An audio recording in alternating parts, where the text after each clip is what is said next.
ವಾನರ ಶ್ರೇಷ್ಠರೇ, ಈಗ ನಮ್ಮೆಲ್ಲರ ಗುರಿಯೂ ಒಂದೇ, ಮಾರ್ಗವೂ ಒಂದೇ. ನಾವು ಲಂಕೆಗೆ ಹೋಗಿ ರಾವಣನನ್ನು ಸಂಹರಿಸಿ ಸೀತೆಯನ್ನು ಬಿಡಿಸಿ ತರಬೇಕಾಗಿದೆ. ಆ ಕಾರ್ಯವನ್ನು ಹೇಗೆ ಮಾಡಬೇಕು, ಅಡ್ಡಿ ಆತಂಕಗಳನ್ನು ಹೇಗೆ ನಿವಾರಿಸಿಕೊಳ್ಳಬೇಕು ಎಂದು ನಾವು ಈಗ ಚಿಂತಿಸಬೇಕಾಗಿದೆ. ಹೌದು ರಾಮಚಂದ್ರ, ಪುರುಷ ಶ್ರೇಷ್ಠನಾದ ನೀನು ನಮ್ಮ ವಾನರ ಕುಲದ ಮೇಲೆ ಇಟ್ಟಿರುವ ಪ್ರೀತಿ ಅಭಿಮಾನಕ್ಕೆ ಪ್ರತಿಯಾಗಿ ನಾವು ನಮ್ಮ ಸರ್ವಶಕ್ತಿಯನ್ನು ವಿನಿಯೋಗಿಸಬೇಕಾಗಿದೆ. ರಾಕ್ಷಸರ ಮಾಯಾಶಕ್ತಿಯನ್ನು ಎದುರಿಸಿ ಗೆಲ್ಲುವುದು ಕಷ್ಟ ಸಾಧ್ಯವಾದರೂ ಅಸಾಧ್ಯವಲ್ಲ. ಆದರೆ ಅದಕ್ಕೆ ಬೇಕಾದ ಉಪಾಯವನ್ನು ಮೊದಲೇ ಯೋಚಿಸಬೇಕು. ಹನುಮಂತ, ನಮ್ಮ ಅಪಾರವಾದ ವಾನರ ಸೈನ್ಯ ದಕ್ಷಿಣ ಸಮುದ್ರ ತೀರಕ್ಕೆ ಹೇಗೆ ಹೋಗುವುದು? ಅಲ್ಲಿಗೆ ಹೋದ ಮೇಲೆ ಅಪಾರವಾದ ಸಮುದ್ರವನ್ನು ಹೇಗೆ ದಾಟುವುದು? ಅದು ಸಾಧ್ಯವಾಗದಿದ್ದರೆ ನಮ್ಮ ವಾನರ ಸೈನ್ಯ ಲಂಕೆಯನ್ನು ಹೇಗೆ ಸೇರುವುದು? ಯುದ್ಧ ಮಾಡಿ ಹೇಗೆ ಗೆಲ್ಲುವುದು? ಈ ಪ್ರಶ್ನೆಗಳು ನನ್ನನ್ನು ಬಾಧಿಸುತ್ತಿವೆ. ವೀರಾಗ್ರೇಸರ ರಾಮಚಂದ್ರ, ಚಿಂತಿಸುವುದು ಏಕೆ? ಸೀತಾದೇವಿ ಎಲ್ಲಿರುವರೆಂದು ತಿಳಿದಿದೆ. ಶತ್ರು ಯಾರೆಂದು ಖಚಿತವಾಗಿದೆ. ಗುರಿ ನಿಚ್ಚಳವಾಗಿರುವಾಗ ಮಾರ್ಗದ ಬಗ್ಗೆ ಆತಂಕ ಪಡುವುದೇಕೆ? ರಾಘವ, ನೀನು ವೀರ ಮಾತ್ರನಲ್ಲ, ಮಹಾಜ್ಞಾನಿ, ವ್ಯಕ್ತಿ ಮಹಿಮೆಯುಳ್ಳ ಮಹಾಪುರುಷ. ನೀನು ಮನಸ್ಸು ಮಾಡಿದರೆ ಮಾರ್ಗ ತಾನೇ ಗೋಚರಿಸುತ್ತದೆ. ಪ್ರಭು, ಈ ಅಲ್ಪ ಬಲನಾದ ಹನುಮಂತನೇ ಸಾಗರವನ್ನು ದಾಟಿರುವಾಗ ನನಗಿಂತ ಎಷ್ಟೋ ಬಲಶಾಲಿಗಳಾದ ನಮ್ಮ ವಾನರ ವೀರರು ದಾಟಲಾರರೆ? ರಾಮಚಂದ್ರ, ನಮ್ಮ ವಾನರ ವೀರರು ವಿವಿಧ ಬಗೆಯ ಸಾಮರ್ಥ್ಯವುಳ್ಳ ಮಹಾಪ್ರಚಂಡರು. ನಿನಗಾಗಿ ತಮ್ಮ ಪ್ರಾಣವನ್ನೇ ಅರ್ಪಿಸಲು ತುದಿಗಾಲ ಮೇಲೆ ನಿಂತಿದ್ದಾರೆ. ಮೊದಲು ಸಮುದ್ರ ತೀರವನ್ನು ಸೇರಿ ಮುಂದೆ ಏನು ಮಾಡಬೇಕೆಂದು ಯೋಚಿಸೋಣ. ಬೇಕಾದರೆ ನಾವೆಲ್ಲ ಸೇರಿ ಸಮುದ್ರಕ್ಕೆ ಸೇತುವೆ ಕಟ್ಟಿ ಲಂಕೆಯ ಮೇಲೆ ಆಕ್ರಮಣ ಮಾಡಬಹುದು. ಅದಕ್ಕೆ ನಾವೆಲ್ಲ ಸಿದ್ಧರಿದ್ದೇವೆ. ಅಂಗದನ ಮಾತು ನಿಜ ರಾಮಚಂದ್ರ. ನಾವು ಸಮುದ್ರಕ್ಕೆ ಸೇತುವೆ ಕಟ್ಟದಿದ್ದರೆ ನಮ್ಮ ಅಪಾರವಾದ ವಾನರ ಸೈನ್ಯವೆಲ್ಲ ಲಂಕೆಯನ್ನು ಸೇರುವುದು ಸಾಧ್ಯವಾಗುವುದಿಲ್ಲ.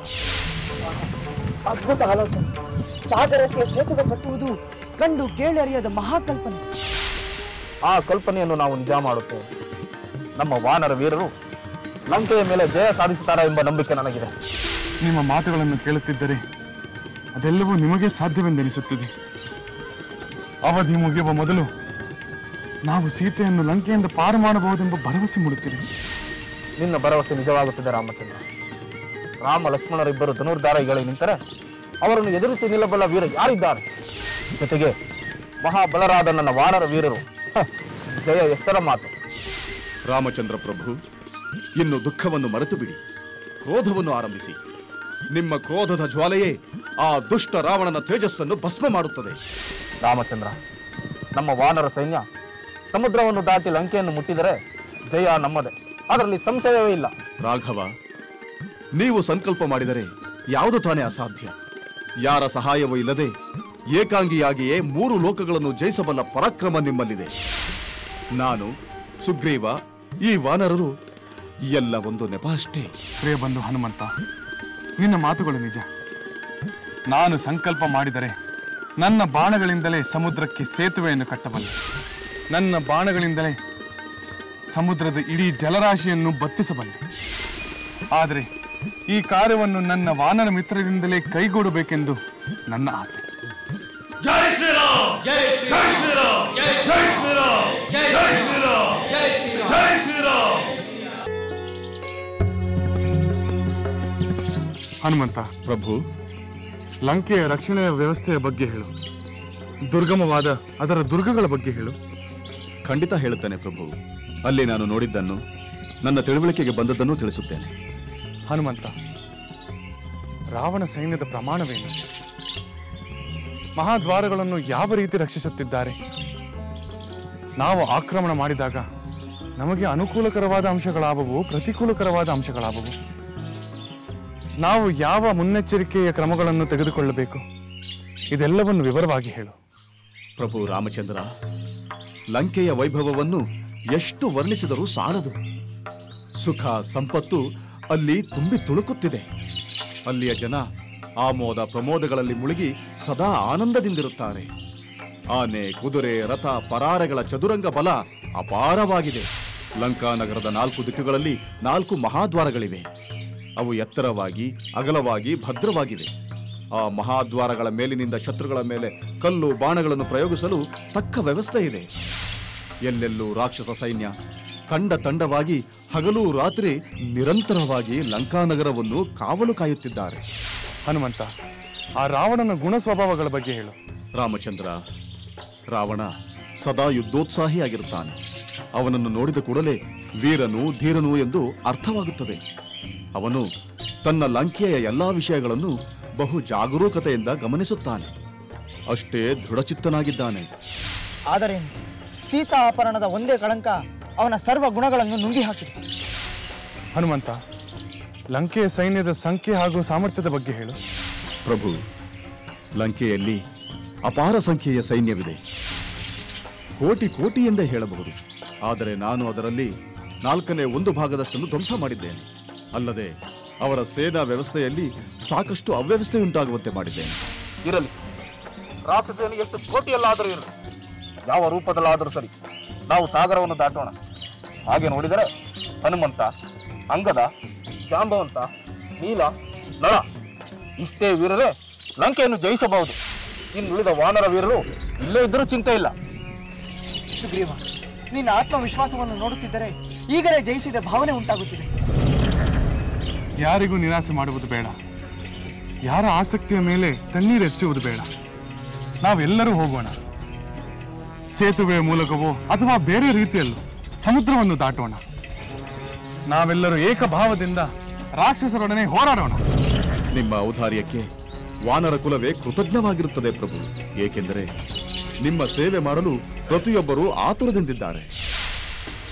ಮಿತ್ರ ಸುಗ್ರೀವ, ನಿನ್ನ ಸೈನಿಕರನ್ನು ಯುದ್ಧಕ್ಕೆ ಅಗತ್ಯವಾದ ಆಯುಧಗಳು ಮತ್ತಿತರ ಪರಿಕರಗಳನ್ನು ಸಿದ್ಧಪಡಿಸಿಕೊಳ್ಳುವಂತೆ ಹೇಳಿ. ಶುಭ ಮುಹೂರ್ತದಲ್ಲಿ ಸೈನ್ಯವು ಚೈತ್ರ ಯಾತ್ರೆಗೆ ಹೊರಡಲಿ. ಆಗಲಿ ರಾಮಚಂದ್ರ, ನಿನ್ನ ಅಪ್ಪಣೆಯಂತೆ ಆಗಲಿ.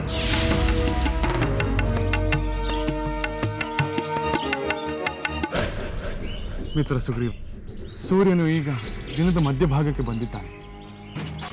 ಈ ಸಮಯದಲ್ಲಿ ನಾವು ಪ್ರಸ್ಥಾನ ಮಾಡಿದರೆ ಖಂಡಿತ ವಿಜಯಪ್ರದವಾಗುತ್ತದೆ. ನಾವು ಸೈನ್ಯ ಸಹಿತ ಲಂಕೆಯತ್ತ ಹೊರಟಿದ್ದೇವೆ ಎಂಬ ಸುದ್ದಿ ತಿಳಿಯುತ್ತಿದ್ದಂತೆ ಸೀತೆ ತನ್ನ ನೋವು ಸಂಕಟಗಳನ್ನು ಮರೆತು ಉತ್ಸಾಹಿತಳಾಗುತ್ತಾಳೆ. ಹೌದು ರಾಮಚಂದ್ರ, ಹೊತ್ತಿ ಹೋದ ಕೆರೆಗೆ ಮಳೆ ಬಂದಂತೆ ಸೀತಾದೇವಿ ಸಂತೋಷಗೊಳ್ಳುವುದು ಖಂಡಿತ. ಅಲ್ಲದೆ ಹನುಮಂತನು ವಿಭೀಷಣವಂತ ಧರ್ಮಾತ್ಮನ ಬಗ್ಗೆ, ಅವನು ನಿನ್ನ ಬಗ್ಗೆ ಭಕ್ತಿಯುಳ್ಳವನೆಂದು ಹೇಳಿದ. ಮುಳ್ಳಿನ ಗಿಡದ ಮಧ್ಯದಲ್ಲಿ ಸುಂದರವಾದ ಹೂವಿರುವಂತೆ ಲಂಕೆಯಲ್ಲಿ ದುಷ್ಟ ರಾವಣಾದಿ ರಾಕ್ಷಸರ ನಡುವೆ ನನ್ನ ಸೀತೆಗೆ ಹಿತ ಕೋರುವ ಸಜ್ಜನನಾದ ವಿಭೀಷಣಿರುವುದು ವಿಶೇಷವೆಂದೇ ಹೇಳಬೇಕು. ಅಂಥವರು ಇನ್ನೂ ಕೆಲವರಿರಬಹುದು. ಅಂಥವರು ಬೆರಳೆಣಿಕೆಯಷ್ಟಾದರೂ ಇರುವರೋ ಇಲ್ಲವೋ? ಅಂಗದ, ರಾಶಿ ರಾಶಿ ಕತ್ತಲೆಯನ್ನು ಒಂದು ಸಣ್ಣ ದೀಪ ಬೆಳಗುವಂತೆ ಅಲ್ಪಸಂಖ್ಯೆಯ ಸಜ್ಜನರೇ ಶುಭದ ಸೋಪಾನವಾಗುತ್ತಾರೆ. ಹೌದು ರಾಮಚಂದ್ರ, ಆ ಸಣ್ಣ ಬೆಳಕೆ ನಮಗೂ ದಾರಿದೀಪವಾಗಬಹುದು. ಸುಗ್ರೀವ, ಇಂದು ಉತ್ತರ ಫಲ್ಗುಣಿ ನಕ್ಷತ್ರವಿದೆ. ನಾಳೆ ಚಂದ್ರನಿಗೆ ಹಸ್ತ ನಕ್ಷತ್ರದ ಯೋಗ ಉಂಟಾಗುತ್ತದೆ.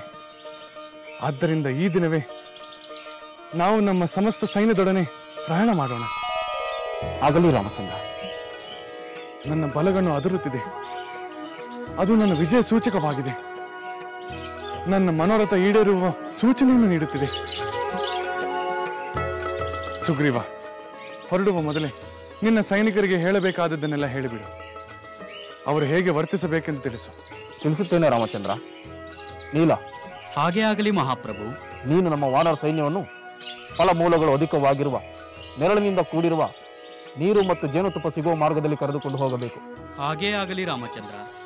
ರಾಕ್ಷಸರು ಮಾರ್ಗದಲ್ಲಿರುವ ಫಲ ಜಲಗಳಿಗೆ ವಿಷ ಬೆರೆಸುವ ಸಾಧ್ಯತೆಗಳಿರುವುದರಿಂದ ಅವುಗಳನ್ನು ಬಹಳ ಎಚ್ಚರಿಕೆಯಿಂದ ಪರೀಕ್ಷಿಸಬೇಕು. ನಾನು ಬಹಳ ಎಚ್ಚರಿಕೆಯಿಂದ ಪರೀಕ್ಷಿಸುತ್ತೇನೆ. ರಾಮಚಂದ್ರ, ಈ ನಮ್ಮ ವಾನರ ಸೈನ್ಯಕ್ಕೆ ನೀನು ಸೂಕ್ತ ನಿರ್ದೇಶನವನ್ನು ನೀಡಬೇಕೆಂದು ನಾನು ಕೇಳಿಕೊಳ್ಳುತ್ತೇನೆ. ಹಾಗೆ ಆಗಲಿ. ವೇಗವಂತನಾದ ಗಂಧಮಾದನ ಸೈನ್ಯದ ಎಡಭಾಗದಲ್ಲಿದ್ದು ರಕ್ಷಿಸುತ್ತಾ ಸಾಗಲಿ. ನಾನು ಹನುಮಂತನ ಹೆಗಲ ಮೇಲೆ ಕುಳಿತು ಪ್ರಯಾಣ ಮಾಡುತ್ತೇನೆ. ಆಹಾ, ಧನ್ಯನಾದೆ ಪ್ರಭು, ಧನ್ಯನಾದೆ. ಲಕ್ಷ್ಮಣ, ಅಂಗದನ ಹೆಗಲ ಮೇಲೆ ಕುಳಿತು ಪ್ರಯಾಣ ಮಾಡಲಿ. ಮಹಾವೀರರಾದ ಜಾಂಬವಂತ, ಸುಷೇನ, ವೇಗದರ್ಶಿ ಈ ಮೂವರು ಸೈನ್ಯದ ಹಿಂಭಾಗವನ್ನು ರಕ್ಷಿಸುತ್ತಾ ಸಾಗಲಿ. ಹಾಗೇ ಆಗಲಿ ರಾಮಚಂದ್ರ. ರಾಮಚಂದ್ರ, ನೆಲದಲ್ಲೂ ಗಗನದಲ್ಲೂ ಹಲವು ಶುಭ ಸೂಚಕಗಳು ಗೋಚರಿಸುತ್ತಿವೆ. ಶೀಘ್ರದಲ್ಲಿಯೇ ನಾವು ವಿಜಯಶಾಲಿಗಳಾಗಿ ಹಿಂದಿರುಗುವುದರಲ್ಲಿ ಯಾವುದೇ ಸಂಶಯವಿಲ್ಲ. ಜೈ ಶ್ರೀರಾಮ್! ಜೈ ಶ್ರೀರಾಮ್! ಜೈ ಶ್ರೀರಾಮ್!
ಲಂಕೇಶ್ವರನಿಗೆ ಜಯವಾಗಲಿ.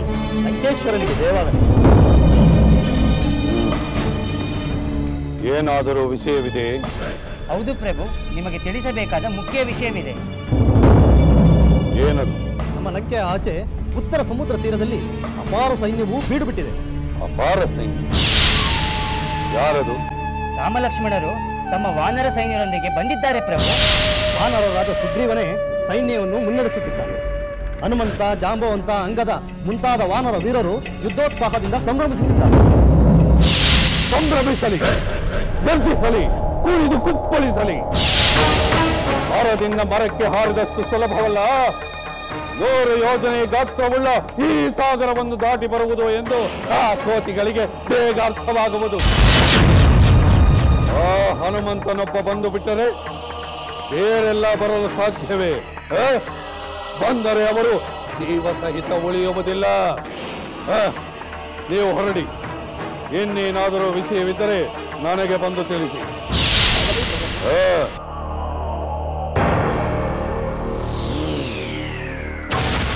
ಪ್ರಹಸ್ತ ಹೇಳಿದಂತೆ ರಾಕ್ಷಸ ವೀರರೊಡನೆ ಸಮಾಲೋಚಿಸುವ ಸಮಯ ಬಂದಿದೆ.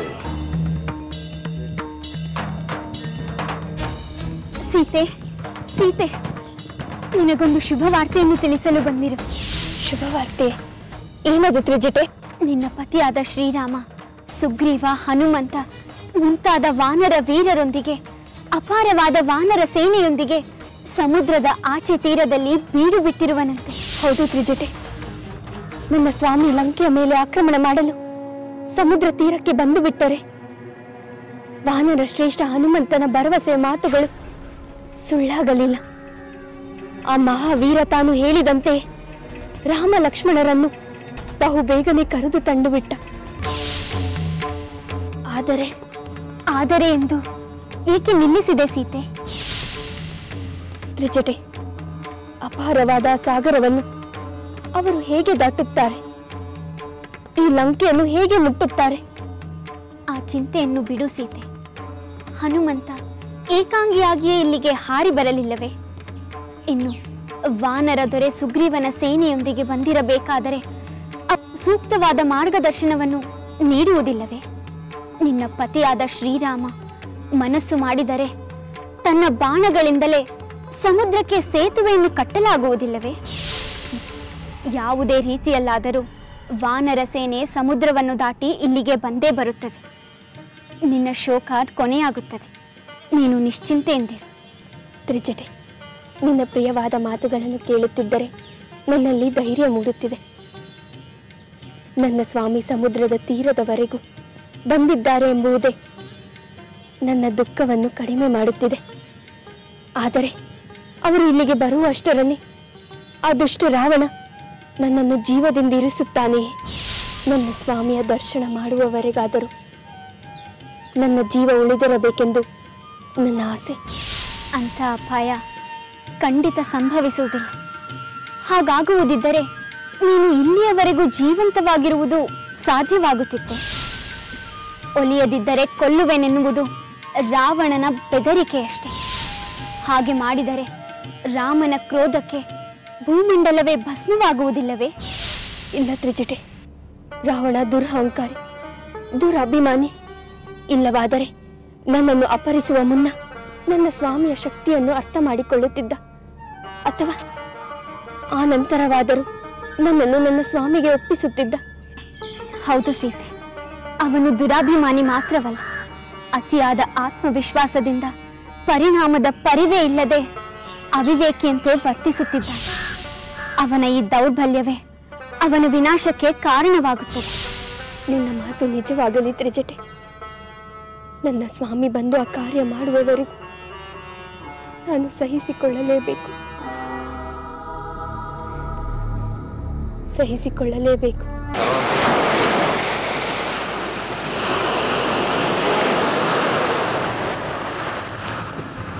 ಸುಗ್ರೀವ, ನಾವು ದಕ್ಷಿಣ ತೀರಕ್ಕೆ ಬಂದು ತಲುಪಿದ್ದಾಯ್ತು. ಇನ್ನು ಇಲ್ಲಿಂದ ಶತಯೋಜನದ ದೂರದಲ್ಲಿರುವ ಲಂಕೆಯನ್ನು ಹೇಗೆ ಸೇರುವುದೆಂದು ನಾವು ಯೋಚಿಸಬೇಕು.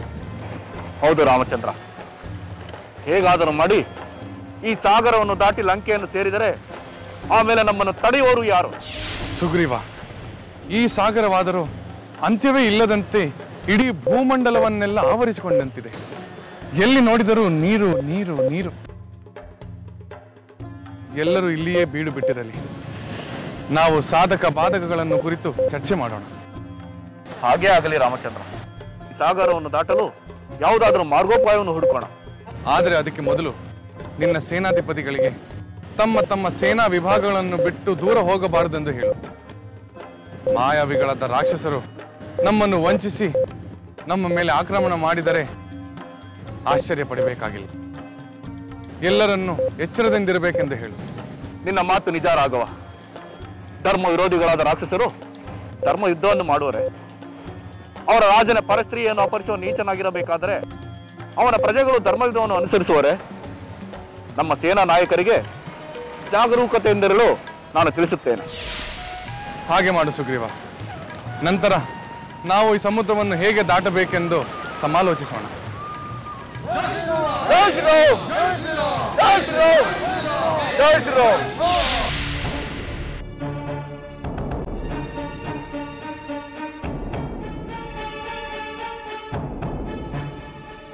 ಮಹಾಪ್ರಭುಗಳಿಗೆ ವಂದನೆಗಳು.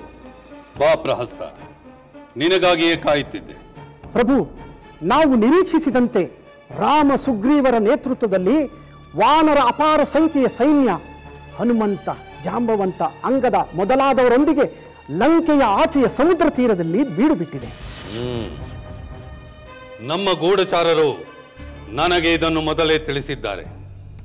ಅಂದು ನೀನು ಹೇಳಿದಂತೆ ರಾಕ್ಷಸ ವೀರರ ಸಭೆಯನ್ನು ಕರೆದು ಇದಕ್ಕೆ ಕಾರ್ಯತಂತ್ರವನ್ನು ರೂಪಿಸಬೇಕಾಗಿದೆ. ಅದಕ್ಕೆ ತಕ್ಕ ವ್ಯವಸ್ಥೆಯನ್ನು ಮಾಡು. ಪ್ರಭು, ನಾನು ಈಗಾಗಲೇ ಯಾವ ಕ್ಷಣದಲ್ಲಾದರೂ ಸಭೆ ಸೇರಲು ಸಿದ್ಧರಿರಬೇಕೆಂದು ನಮ್ಮ ರಾಕ್ಷಸ ವೀರರಿಗೆಲ್ಲ ತಿಳಿಸಿದ್ದೇನೆ. ಅನುಮತಿ ಇಲ್ಲದೆ ಲಂಕೆಯಿಂದ ಯಾರು ಹೊರ ಹೋಗಬಾರದು ಎಂದು ತಿಳಿಸಿದ್ದೇನೆ ಪ್ರಭು. ಭಲೆ ಪ್ರಹಸ್ತ, ಭಲೆ. ಮಂತ್ರಿಯಾಗಿ ನೀನು ನಿನ್ನ ಹೊಣೆಗಾರಿಕೆಯನ್ನು ಚೆನ್ನಾಗಿ ಅರ್ಥ ಮಾಡಿಕೊಂಡಿರುವೆ. ಆ ರಾಮನು ಸೈನ್ಯದೊಡನೆ ಸಮುದ್ರವನ್ನು ದಾಟಬಾರದು, ದಾಟಿ ಬಂದರೂ ಉಳಿಯಬಾರದು. ಈ ಕಾರ್ಯವನ್ನು ಯಾರು ಹೇಗೆ ನಿಭಾಯಿಸುತ್ತಾರೆಂದು ನನಗೆ ತಿಳಿಸಬೇಕು. ಪ್ರಭು, ಅದಕ್ಕೆ ನಾನು ನಿಮ್ಮ ಸಹೋದರ ಮಹಾಬಲ ಕುಂಭಕರ್ಣನನ್ನು ಎಚ್ಚರಗೊಳಿಸಲು ಹೋಗಿದ್ದೆ ಪ್ರಭು. ಏನು, ಕುಂಭಕರ್ಣ ಎಚ್ಚರಗೊಂಡನೆ? ಹೌದು ಪ್ರಭು. ಮಹಾವಾದ್ಯಗಳ ಭಾರಿ ಗದ್ದಲ ಮಾಡಿ ಬಹು ಕಷ್ಟದಿಂದ ಎಚ್ಚರಿಸಬೇಕಾಯಿತು. ನಾನು ಅವನಿಗೆ ನಿನ್ನ ಅಭಿಲಾಷೆ ಸಂದರ್ಭಗಳನ್ನು ತಿಳಿಸಿದ್ದೇನೆ ಪ್ರಭು. ಅದಕ್ಕೆ ಅವನು ಸಮ್ಮತಿಸಿದನೆ? ಹೌದು ಪ್ರಭು, ಸಮ್ಮತಿಸಿದ. ಸಭೆ ನಡೆಯುವಾಗ ಎಚ್ಚರಿಸಿ ಎಂದು ಹೇಳಿ ಮತ್ತೆ ಮಲಗಿಬಿಟ್ಟ. ಆ ಕುಂಭಕರ್ಣನೊಬ್ಬ ನನ್ನೊಡನಿದ್ದರೆ 1000 ರಾಮ ಬರಲಿ, ಕೋಟಿ ಕೋಟಿ ವಾನರರಿರಲಿ, ಈ ರಾವಣನನ್ನು ಏನು ಮಾಡಲಾಗುವುದಿಲ್ಲ. ಅವರನ್ನೆಲ್ಲ ಕುಂಭಕರ್ಣನೊಬ್ಬನೇ ನಿಗ್ರಹಿಸುತ್ತಾನೆ.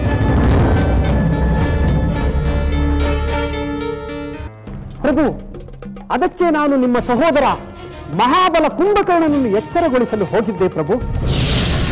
ಏನು, ಕುಂಭಕರ್ಣ ಎಚ್ಚರಗೊಂಡನೆ? ಹೌದು ಪ್ರಭು. ಮಹಾವಾದ್ಯಗಳ ಭಾರಿ ಗದ್ದಲ ಮಾಡಿ ಬಹು ಕಷ್ಟದಿಂದ ಎಚ್ಚರಿಸಬೇಕಾಯಿತು. ನಾನು ಅವನಿಗೆ ನಿನ್ನ ಅಭಿಲಾಷೆ ಸಂದರ್ಭಗಳನ್ನು ತಿಳಿಸಿದ್ದೇನೆ ಪ್ರಭು. ಅದಕ್ಕೆ ಅವನು ಸಮ್ಮತಿಸಿದನೆ? ಹೌದು ಪ್ರಭು, ಸಮ್ಮತಿಸಿದ. ಸಭೆ ನಡೆಯುವಾಗ ಎಚ್ಚರಿಸಿ ಎಂದು ಹೇಳಿ ಮತ್ತೆ ಮಲಗಿಬಿಟ್ಟ. ಆ ಕುಂಭಕರ್ಣನೊಬ್ಬ ನನ್ನೊಡನಿದ್ದರೆ 1000 ರಾಮ ಬರಲಿ, ಕೋಟಿ ಕೋಟಿ ವಾನರರಿರಲಿ, ಈ ರಾವಣನನ್ನು ಏನು ಮಾಡಲಾಗುವುದಿಲ್ಲ. ಅವರನ್ನೆಲ್ಲ ಕುಂಭಕರ್ಣನೊಬ್ಬನೇ ನಿಗ್ರಹಿಸುತ್ತಾನೆ. ನಿಜ ಪ್ರಭು. ಕುಂಭಕರ್ಣನ ಬೆಂಬಲವಿರುವಾಗ ನಮ್ಮ ರಾಕ್ಷಸ ಸೇನೆ ಹೆದರಬೇಕಾಗಿಲ್ಲ. ಆದರೆ ನನಗೆ ಆ ವಿಭೀಷಣನ ಮೇಲೆ ನಂಬಿಕೆ ಇಲ್ಲ. ಕುಂಭಕರ್ಣನೊಬ್ಬನೇ ವೀರಾವೇಶದಿಂದ ಸಮರದಲ್ಲಿ ಹೋರಾಡಬೇಕು. ನಿಜ ಪ್ರಭು, ನಿಮ್ಮ ನಿರೀಕ್ಷೆಯಂತೆ ಖಂಡಿತ ಸಾಧ್ಯವಾಗುತ್ತದೆ. ಸಾಧ್ಯವಿಲ್ಲ, ಅದೆಂದಿಗೂ ಸಾಧ್ಯವಿಲ್ಲ.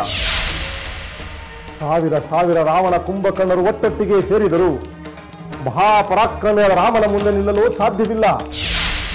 ರಾವಣನಿಗಿಂತಲೂ ಮಹಾಬಲಶಾಲಿಯಾದ ವಾಲಿಯನ್ನು ಕೇವಲ ಒಂದೇ ಒಂದು ಬಾಣದಿಂದ ಸಂಹರಿಸಿದ್ದು ರಾಮ. ಖರದೂಷಣರ 14,000 ರಾಕ್ಷಸ ಸೈನ್ಯವನ್ನು 2 ಮುಹೂರ್ತದಲ್ಲಿ ನಿರ್ನಾಮ ಮಾಡಿದ್ದು ಆ ರಾಮ. ಅಂತಹ ಮಹಾಪರಾಕ್ರಮಿಯಾದ ರಾಮ ಆಕ್ರಮಣ ಮಾಡಿದರೆ ಈ ಲಂಕೆಯನ್ನು ರಕ್ಷಿಸಲು ರಾವಣ ಕುಂಭಕರ್ಣರಿಂದ ಸಾಧ್ಯವಾಗುವುದಿಲ್ಲ. ಸ್ವಾಮಿ, ಲಂಕೆ ನಾಶವಾದರೆ ಇದರಲ್ಲಿರುವ ನಮಗೂ ಅಪಾಯ ಸಂಭವಿಸುವುದಲ್ಲವೇ? ಹೌದು ತಂದೆ, ನಾವು ಪಾರಾಗುವಂತಿಲ್ಲ. ಏಕೆಂದರೆ ರಾವಣನ ಸಹೋದರರಾಗಿರುವ ನೀವು ರಾಕ್ಷಸರ ಪರವಾಗಿಯೇ ಯುದ್ಧ ಮಾಡಬೇಕಾಗುತ್ತದೆ.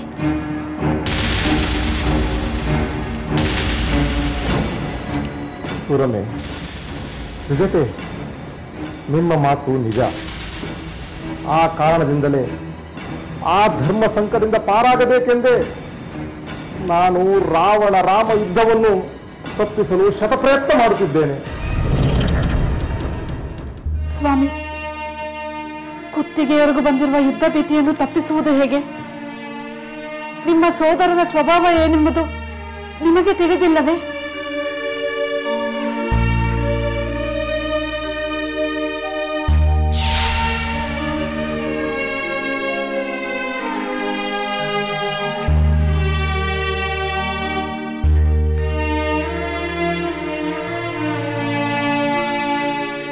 ಗೊತ್ತಿದೆ ದೇವಿ, ರಾವಣ ತಾನು ನಾಶವಾಗುವುದಲ್ಲದೆ ಇಡೀ ನಮ್ಮ ರಾಕ್ಷಸ ಕುಲವನ್ನೇ ನಾಶ ಮಾಡುತ್ತಿದ್ದಾನಲ್ಲ ಎಂದು ಆತಂಕಗೊಂಡಿದ್ದೇನೆ.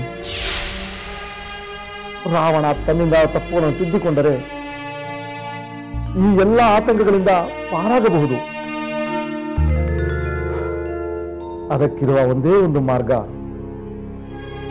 ರಾವಣ ಸೀತಾದೇವಿಯನ್ನು ರಾಮನಿಗೆ ಒಪ್ಪಿಸುವುದು. ಅದು ಸಾಧ್ಯವಾಗುವುದು ಎಂದು ನನಗೆ ಅನ್ನಿಸುತ್ತಿಲ್ಲ. ಹೌದು ಮಗಳೇ, ಈ ವಿಷಯದಲ್ಲಿ ನಾನು ರಾವಣನಿಗೆ ಹೇಳಿದ ಸಲಹೆಗಳೆಲ್ಲ ವ್ಯರ್ಥವಾಗಿದೆ. ಅವನ ಮನಸ್ಸನ್ನು ಬದಲಿಸಲು ಮಾಡಿದ ಪ್ರಯತ್ನವೆಲ್ಲ ವಿಫಲವಾಗಿದೆ. ಅವನು ಏನೇ ಆದರೂ ಸೀತೆಯನ್ನು ರಾಮನಿಗೆ ಒಪ್ಪಿಸುವುದಿಲ್ಲ ಎಂದು ಹಠ ಹಿಡಿದಿದ್ದಾನೆ. ಆದ್ದರಿಂದ ರಾಮನಿಗೆ ಲಂಕೆಯ ಮೇಲೆ ಆಕ್ರಮಣ ಮಾಡಿ ರಾವಣನನ್ನು ಶಿಕ್ಷಿಸುವುದು ಅನಿವಾರ್ಯವಾಗಿದೆ. ಸ್ವಾಮಿ, ನಮಗೆ ಈ ಆಪತ್ತಿನ ಸಂದರ್ಭದಲ್ಲಿ ತೊಂದರೆಯಾಗುವುದಿಲ್ಲವೇ? ಸೀತೆಗೆ ಏನೂ ಅಪಾಯವಾಗುವುದಿಲ್ಲವೇ? ಸುರಮೆ, ಹನುಮಂತ ಈ ಲಂಕೆಯನ್ನು ಸುಟ್ಟಾಗ ಸೀತಾದೇವಿಗೆ ಯಾವ ಅಪಾಯವೂ ಆಗಲಿಲ್ಲ. ಅದರಂತೆ ನಮಗೂ ಏನೂ ಆಗುವುದಿಲ್ಲ. ಶ್ರೀರಾಮ ಅಂಥಿಂತವನಲ್ಲ. ಸಕಲ ಶ್ರೇಷ್ಠ ಗುಣಗಳನ್ನು ಹೊಂದಿರುವ ದೈವಾಂಶ ಸಂಭೂತ. ಅಂಥ ರಾಮನಿಗೆ ಭಕ್ತರಾದ ಯಾರಿಗೂ ಯಾವ ಅಪಾಯ ಆಪತ್ತುಗಳು ಖಂಡಿತ ಸಂಭವಿಸುವುದಿಲ್ಲ. ಹೌದು ಮಾತೆ, ನನಗೂ ಆ ನಂಬಿಕೆ ಇದೆ. ಸ್ವಾಮಿ, ರಾಮ ರಾವಣರ ಯುದ್ಧ ನಡೆಯುವುದೇ ನಿಜವಾದರೆ ನಿಮ್ಮ ನಿರ್ಧಾರವೇನು? ದೇವಿ, ನಾನು ಯಾವ ನಿರ್ಧಾರವನ್ನು ತೆಗೆದುಕೊಂಡರೆ ಸೂಕ್ತ ಎಂದು ನೀನೇ ಹೇಳು. ಸ್ವಾಮಿ, ನೀವು ಎಂದೆಂದಿಗೂ ಧರ್ಮ ಪಕ್ಷಪಾತಿಗಳೆಂದು ನನಗೆ ಗೊತ್ತು. ಎಂಥ ಸಂದರ್ಭದಲ್ಲೂ ಧರ್ಮದ ವಿರುದ್ಧವಾಗಿ ವರ್ತಿಸುವವರಲ್ಲ.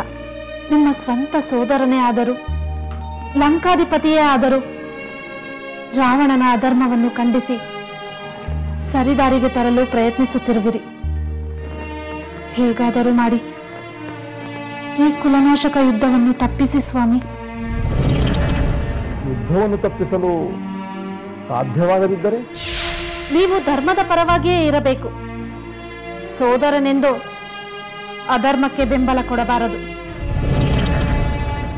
ಧರ್ಮದ ಪಾಲನೆಗಾಗಿ ಆ ಶ್ರೀರಾಮ ರಾಜ್ಯ ತ್ಯಾಗ ಮಾಡಿ ವನವಾಸ ಮಾಡುತ್ತಿರಬೇಕಾದರೆ ಅದೇ ಧರ್ಮಕ್ಕಾಗಿ ನಾವು ನಮಗೆ ಆಪತ್ತು ಸಂಭವಿಸಬಹುದೆಂದು ಹೆದರದೆ ದೃಢವಾಗಿ ನಿಲ್ಲಬೇಕು.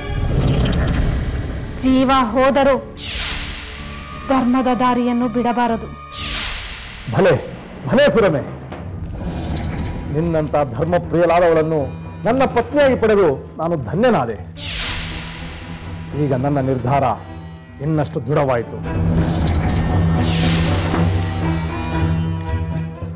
ಇಂದಲ್ಲ ನಾಳೆ ಇಲ್ಲವಾಗುವವರು ನಾವು.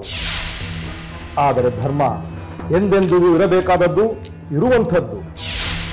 ಆದ್ದರಿಂದ ಧರ್ಮ ವಿರೋಧಿಯಾದ ರಾವಣನ ಪರವಾಗಿ ನಾನು ಯುದ್ಧವನ್ನು ಮಾಡುವುದಿಲ್ಲ. ಮಹಾಧಾರ್ಮಿಕನಾದ ರಾಮನ ವಿರುದ್ಧ ನಾನು ಆಯುಧವನ್ನು ಎತ್ತುವುದಿಲ್ಲ. ಒಂದು ವೇಳೆ ಅಂಥ ಸಂದರ್ಭ ಬಂದಲ್ಲಿ ಶ್ರೀರಾಮನ ಪರವಾಗಿ ಅಧರ್ಮದ ವಿರುದ್ಧ ಹೋರಾಡುತ್ತೇನೆ. ಇದು ಧರ್ಮಾತ್ಮರಾದ ವಿಭೀಷಣರಿಗೆ ತಕ್ಕ ನಿರ್ಧಾರ. ಹೌದು ತಂದೆ, ಅದೇ ಸರಿಯಾದದ್ದು. ನೀವು ನಿಮ್ಮ ನಿರ್ಧಾರದಂತೆ ನಡೆದುಕೊಳ್ಳಿ. ನಾವು ಸೀತಾದೇವಿಯ ಯೋಗಕ್ಷೇಮವನ್ನು ನೋಡಿಕೊಳ್ಳುತ್ತೇವೆ. ಅದು ಬಹಳ ಮುಖ್ಯ ತ್ರಿಜಟೆ. ಅವಳು ಶ್ರೀರಾಮನನ್ನು ಸೇರುವುದು ಖಚಿತ ಎಂದು ಅವಳಿಗೆ ಭರವಸೆ ನೀಡುತ್ತಾ ಅವಳ ದುಃಖವನ್ನು ಮರೆಸು. ಹಾಗೆ ಆಗಲಿ ತಂದೆ.